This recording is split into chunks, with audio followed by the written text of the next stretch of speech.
Hola, ¿cómo están? Vamos a compartir el devocional de hoy. Nos tocan los primeros 9 versículos del capítulo 6 de Nehemías.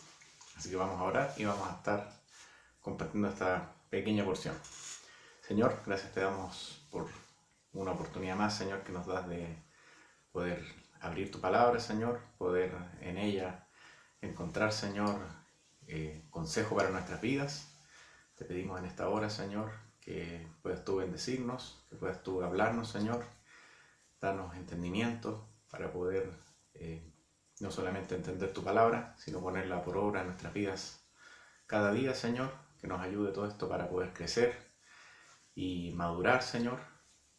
Así que en esta hora nos ponemos, Señor, en tus manos, dispuestos para que tú puedas hablarnos y puedas ayudarnos, Señor, para, como ya decía, corregir, Señor, lo que está mal en nosotros, Señor, y de esa manera tu palabra pueda ayudarnos, Señor, para transformar nuestras vidas, Señor. Háblanos en esta hora, pedimos, y gracias una vez más te damos, Señor, porque nos permites poder compartir tu palabra, nos permites poder estudiarla, Señor, con toda libertad. Así que agradecemos este tiempo, Señor, y nos disponemos en esta hora en tus manos, en el nombre de Jesús, nuestro Señor. Amén. Bien, continuamos entonces con la historia de Nehemías, de la construcción primeramente de los muros. Después vamos a ver que siguen pasando cosas, pero no nos vamos a adelantar. Vamos a ir entonces al capítulo 6, versículo 1, y dice lo siguiente: Cuando oyeron Sanbalat y Tobías y Gesem el árabe y los demás de nuestros enemigos que yo había edificado el muro y que no quedaba en el portillo, aunque hasta aquel tiempo no había puesto las hojas en las puertas, Sanbalat y Gesem enviaron a decirme: ven y reunámonos en alguna de las aldeas en el campo de Ono, mas ellos habían pensado hacerme mal. ¿Qué es lo que vemos en estos primeros dos versículos? Que ya era inminente, que estaba prácticamente terminada la obra, estaba todo listo. Dice acá que faltaban algunos detalles con las puertas, pero ya la obra estaba prácticamente lista, prácticamente terminada. Por eso dice ahí en el versículo 1 que ya habían terminado el muro, pero que quedaban algunos detalles. Entonces, cuando los enemigos de los israelitas, en este caso se nombra Sanbalat, Tobías y Gesem, el árabe, cuando ellos escucharon de que ya estaba prácticamente terminada esa parte, fue como que de alguna manera dijeron: bueno, es ahora o nunca, es nuestra última arma que tenemos para derribar anímicamente a los judíos y a su trabajo que están haciendo. Recordemos en un devocional que había visto Miguel días atrás, ellos mismos en algún momento dijeron: bueno, si se subiera un animalillo de arriba de ese muro, lo va a botar, porque estos débiles judíos no pueden hacer nada bien, configurando un poco las palabras, ¿no? Entonces ahora siguen con lo mismo, pero ya estaba la obra prácticamente terminada, ahí todavía estaban en proceso, estaban trabajando, aquí ya prácticamente estaban listos, y por lo tanto era la última oportunidad quizás que tenían para, como ya decía, desanimar al pueblo, producir un quiebre interno y que dejaran la obra hasta ahí. Entonces, ¿qué hacen? Mandan ahí en el versículo 2, mandan un mensajero, ¿no es cierto?, para que le digan a Nehemías: bueno, juntémonos, pero tenían una intención de fondo, que dice ahí: mas ellos habían pensado hacerme mal. O sea, querían juntarse, pero no para conversar, no para dialogar en qué te ayudamos o qué están haciendo, tengo curiosidad, sino que el objetivo era derrumbar o derribar a Nehemías y toda la obra que había detrás. Ese era el sentido de esta junta, de esta reunión. Entonces dice el versículo 3 que: y les envié mensajeros diciendo: yo hago una gran obra y no puedo ir, porque cesaría la obra y dejándola yo para ir a vosotros. ¿Qué vemos aquí de Nehemías? Que él les responde de una manera, podríamos decir, inteligente. En ningún caso él les miente, porque lo que les responde es correcto. Él le dice: mira, no puedo ir, estoy súper metido en esto y no me voy a desconcentrar de lo que estoy haciendo. ¿Y por qué digo que es astuto? Porque él tiene el discernimiento de saber que el objetivo con el cual lo estaban citando a esta reunión no era un buen objetivo, sino que había un mal propósito detrás de todo esto. Entonces él tiene ese discernimiento de entender que lo que ellos querían era sacarlo de foco, digamos, de distraerlo, y no solamente a él, sino también al pueblo. Ya voy a llegar a ese punto, pero como decía, él tiene el discernimiento para saber que no iba a ser bueno que él se juntara con estas personas, y por lo tanto les dice: no, lo siento, no voy a ir, tengo cosas súper importantes que hacer y no las voy a dejar de lado. Versículo 4, y enviaron a mí con el mismo asunto hasta 4 veces, y yo les respondí de la misma manera. Siempre dijo, no puedo, estoy muy ocupado en esto, muy importante. Entonces Sanbalat envió a mí su criado para decir lo mismo por 5ª vez, con una carta abierta en su mano, en la cual estaba escrito, se ha oído entre las naciones, y Gasmu lo dice, que tú y los judíos pensáis rebelaros, y que por eso edificáis tú el muro con la mira, según estas palabras, de ser tú su rey. Y que has puesto profetas que proclaman acerca de ti en Jerusalén diciendo, hay rey en Judá. Y ahora serán oídas del rey las tales palabras. Ven por tanto y consultemos juntos.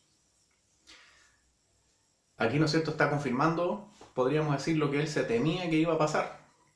No quiso ir porque él sabía que querían hacerle mal. Bueno, aquí de alguna manera lo confirman. ¿Por qué? Porque están enviando un mensajero que está inventando una historia. Está diciendo que Nehemías se iba a proclamar rey, de que estaba levantando profetas, cosas que eran totalmente falsas, y por lo tanto, por eso decía, se confirma, ¿no es cierto?, lo que él estaba pensando, que todo esto era parte del enemigo para que ellos cesaran la obra que estaban haciendo. La oposición se había dado un montón de veces, desde mucho tiempo. Recordemos incluso que el hecho que ellos estuvieran construyendo ya era algo que el Señor estaba haciendo, porque no había autorización para hacerlo.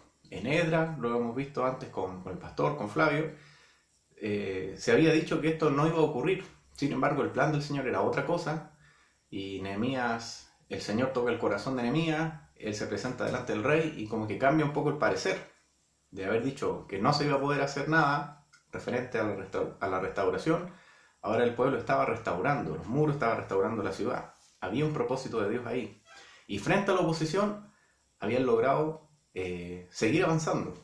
Y aquí, como yo decía en el principio, vemos más o menos lo mismo, que ellos están enfocados en hacerlos caer, pero el pueblo, y principalmente Nehemías, no sacaba su mira de lo que él estaba haciendo, y a pesar de todo esto que le mandaron a decir, que era, oye, tenemos que aclarar esto delante del rey o van a venir a botarle el muro y quizás a matarlo a ustedes, no sé, estaban inventando todo esto para de alguna manera intimidarlo y decirle, le vamos a ir a decir al rey lo que ustedes están haciendo, que por supuesto era mentira.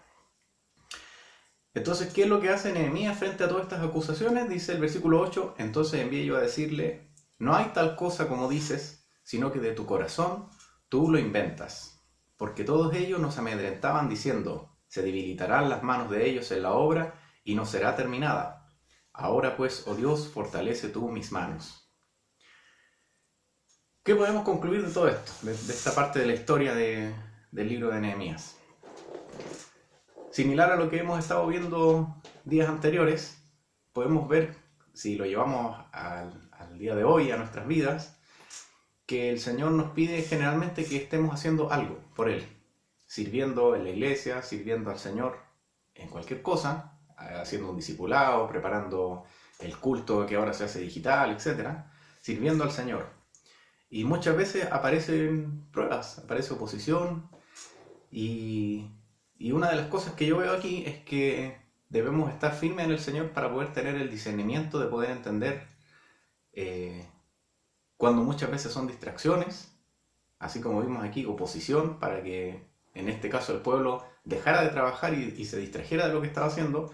También nos va a pasar a nosotros, que van a llegar pruebas, van a llegar dificultades, aflicciones, y que quizás van a cambiar nuestra mira de estar sirviendo al Señor para empezar a preocuparnos en otras cosas. Vemos aquí en Nehemías que a él no le pasó, que él mantuvo su mira y su foco siempre con el mismo objetivo, y es un poco también lo que debiéramos nosotros pedir al Señor, ese discernimiento que Él pueda poner en nosotros para no apartar nuestra mira de sus cosas, aun cuando vengan las pruebas, aun cuando vengan las dificultades, estar siempre atentos a seguir sirviendo al Señor, seguir encomendados en lo que Él nos puso, porque eso es lo más importante. Otra cosa que veo aquí tiene que ver con, de la mano del discernimiento, que muchas veces hay cosas que parecen buenas. Quizás alguien podría, al escuchar que Tobías, que Sanbalat, que Gesem querían juntarse con Nehemías, quizás podría haber pensado, oye, pero está bueno que vayan, para que les aclare y dejemos las discusiones, dejemos las peleas. tenían una buena apariencia, a lo mejor esa reunión. Pero ¿qué es lo que vemos aquí? Que no era bueno, no iba a ser bueno. Delante de los ojos del Señor, lo correcto era seguir trabajando, no distraerse en esas cosas que, además, quién sabe qué hubiera pasado con Nehemías si es que él hubiera accedido a ir. Quizás lo hubieran matado, no lo sé. A lo mejor el pueblo hubiera dicho, oye, ¿te fijaste en Nehemías? Se juntó con ellos, a lo mejor está planeando algo. Se hubieran separado, se hubieran dividido, no lo sé. Pero lo importante es que, como les decía, algo que quizás parece bueno, al final de cuentas no lo es. Por lo tanto, también viene de la mano con esto del discernimiento, poder estar con la mira bien puesta en las cosas del Señor para poder también distinguir aquellas cosas que muchas veces parecen buenas, pero en realidad nos van a llevar a alejarnos o a quitar la mira del objetivo que el Señor ha puesto para nosotros y desviarnos lentamente, muchas veces sutilmente, muchas veces sin siquiera darnos cuenta. Y lo último que quería compartir, que a lo mejor pasa así como que fuera lo menos importante, pero en realidad es la más importante de todo lo que hemos leído, a mi juicio, es que al final del versículo 9, Nehemías dice, ahora pues, oh Dios, fortalece tú mis manos. Y eso para mí es lo más importante de todo. Que ¿por qué razón Nehemías pudo ser, voy a volver a usar esta palabra, inteligente para poder discernir? ¿Por qué Nehemías pudo ser sabio para no juntarse con ellos o para notar las malas intenciones que habían? Siempre era porque todo su ser estaba enfocado en Dios. Fortalece tú mis manos. No se trata de la obra de Nehemías, no se trata de la obra del pueblo del judío, sino que se trataba de la obra que Dios estaba haciendo ahí. Y lo mismo debiera pasar en nosotros. Entender que las cosas que podemos hacer no deben estar nunca basadas en nuestras fuerzas, sino en las cosas que el Señor puede hacer en nosotros. Por lo tanto, quizás podríamos decir que un poco la clave del éxito de Nehemías en poder reconstruir la ciudad y poder hacer todo lo que ha hecho hasta ahora es que él está siempre poniendo al Señor en primer lugar. No a Nehemías, no sus capacidades, no lo buen gestionador que era porque fue donde el rey consiguió un sí, para nada, sino que siempre es lo que el Señor estaba haciendo. Y es algo que también debiera pasar en nosotros, que Él sea el que fortalece nuestras manos y el que nos ayuda para canalizar lo bueno, lo malo, lo que parece bueno, lo que no, siempre todo en hacer la obra del Señor. Ahí tiene que estar nuestro objetivo. Que el Señor le bendiga.